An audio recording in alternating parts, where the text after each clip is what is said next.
যে ধর্মের আসল উদ্দেশ্য হলো স্রষ্টার সাথে মানুষকে সম্পৃক্ত করা, মানুষকে স্রষ্টার পরিচয় মানুষের সামনে তুলে ধরে স্রষ্টার সাথে মিলানোই হচ্ছে ধর্মের আসল উদ্দেশ্য। অর্থাৎ ধর্ম মানুষকে স্রষ্টা পর্যন্ত পৌঁছার জন্য যে একটা মাধ্যমের প্রয়োজন ছিল, স্রষ্টাকে লাভ করার জন্য যে একটা মাধ্যমের প্রয়োজন ছিল, সেই মাধ্যম হিসাবে ভূমিকা পালন করছে মূলত ধর্ম। আর মানুষ সৃষ্টির আসল উদ্দেশ্যই এটা, মানুষ যেন তার স্রষ্টাকে চিনে, তার স্রষ্টা যে উদ্দেশ্যে তাকে সৃষ্টি করেছেন সে উদ্দেশ্য যেন মানুষের মাধ্যমে সাধন হয়, মানুষের মাধ্যমে পূর্ণ হয়, এটাই হচ্ছে আসল বিষয়।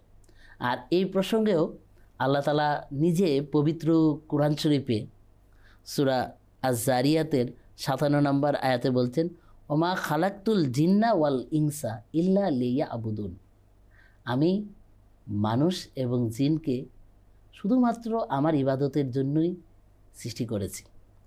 অর্থাৎ মানুষ সৃষ্টির মূল উদ্দেশ্যই হলো আল্লাহ তাআলার উপাসনা বা আল্লাহ তাআলার ইবাদত করা।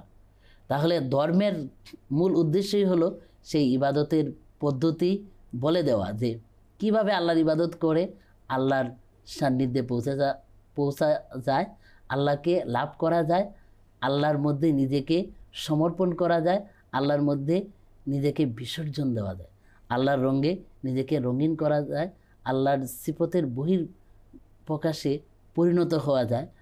এটাই হচ্ছে, এটা বলে দেওয়াই হচ্ছে ধর্মের মূল উদ্দেশ্য।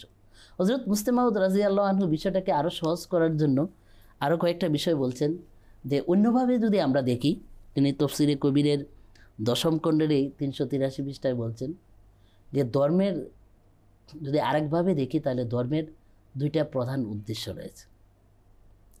এক, হুকুকুল্লাহ, আল্লাহর অধিকার প্রদান করা, যে আল্লাহ আমাদেরকে সৃষ্টি করেছেন তার সাথে যেন আমাদের একটা সম্পর্ক হয়, তিনি আমাদের প্রতি যেসব দায়িত্ব কর্তব্য অর্পণ করেছেন সেগুলো যেন আমরা সঠিকভাবে পালন করি, তিনি যেসব আদেশ নিষেধ বিধানাবলী আমাদের প্রতি নাজিল করেছেন, বলে দিয়েছেন, সে অনুযায়ী যেন আমরা আমাদের জীবনকে পরিচালিত করি।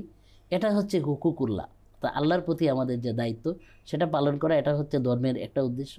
আরেকটা হচ্ছে হুকুকুল ইবাদ, অর্থাৎ আমরা মানুষ হিসাবে শুধু আল্লাহর প্রতিই আমাদের দায়িত্ব না, মানব জাতির প্রতি, সৃষ্টির প্রতিও আমাদের একটা দায়িত্ব কর্তব্য রয়েছে, সেটা যেন আমরা পালন করি এবং সেই দায়িত্ব কর্তব্য যেন উপলব্ধি করি, এটা বোঝানো ধর্মেরই একটা কাজ।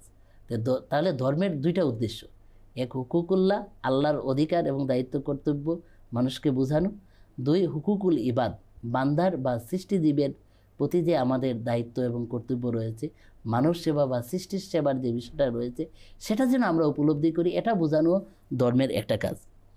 ধর্মের আরেকটা উদ্দেশ্য হলো মানুষকে উৎকৃষ্ট মানুষ বানানো, মানুষের যে চারিত্রিক নৈতিক গুণাবলীগুলো রয়েছে সেগুলোকে সুশৃঙ্খল করা এবং মানুষকে উন্নত পর্যায়ে, নিম্ন স্তর থেকে উন্নত পর্যায়ের মানুষে পরিণত করা, এটাও ধর্মের একটা উদ্দেশ্য। আমি সবশেষে আমাদের জামাতের পবিত্র প্রতিষ্ঠাতা হযরত মির্জা গোলাম আহমদ কাদিয়ানী আলাইহিস সালাতু ওয়াস সালাম, যিনি প্রতিশ্রুত মসিহ এবং মাহদি, তিনিও ধর্মের দুইটা উদ্দেশ্যের কথা বলেছেন, যেটা মুসলিম মাউদ তার তফসিরে কবিরে উল্লেখ করেছেন।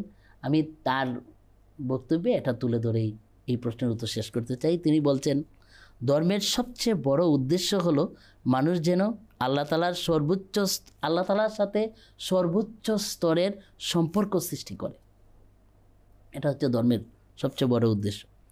আর সৃষ্টির সাথেও যেন তারা অনুরূপ সম্পর্ক গড়ে তোলে, আল্লাহ তাআলার অধিকার প্রদানের ক্ষেত্রেও যেন তারা কোনো ধরনের শিথিলতা না দেখায়, আর সৃষ্টির প্রতি তাদের যে দায়িত্ব কর্তব্য রয়েছে সেটা পালনের ক্ষেত্রেও যেন কোনো ধরনের আলস্য প্রদর্শন না করে, এটাই হচ্ছে ধর্মের মূল উদ্দেশ্য।